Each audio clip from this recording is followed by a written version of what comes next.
Web APIs can return responses to the calling client in a variety of different ways. And those responses might represent successful operations, failed operations, or even operations we might want to retry.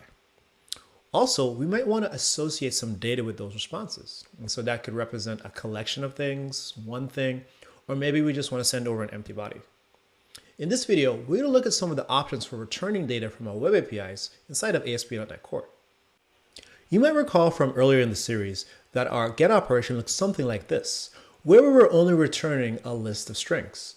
And while this works fine, this operation doesn't give us the flexibility that we need to apply some of those web API conventions. Now, we still want to be able to return data from our API, but we also want to be able to control the responses that get sent back to the client. And we're going to see how we can do this using a facility known as ActionResult. Now, the first thing that we need to do to apply ActionResult is, well, I'm going to change the name of my return type, and I'm going to return a type of ActionResult. Now, the next thing I want to do is, well, I want to return an HTTP OK. That means it was a successful response, and I also want to provide the data. So what I can actually do is I can call the OK method, and then I can pass to that method the data that I want to have returned to the client. Now, you might be wondering, well, where exactly did this OK method come from?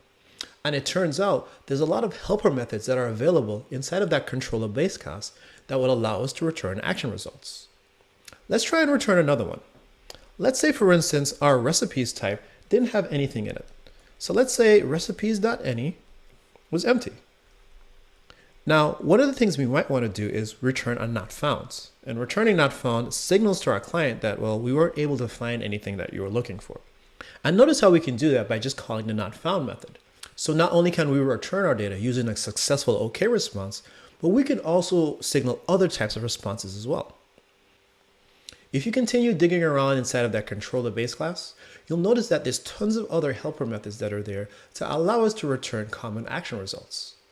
Action results are really good for returning customized responses to our API clients, but they're also really helpful when it comes to generating the metadata that gets used in our Swagger UI.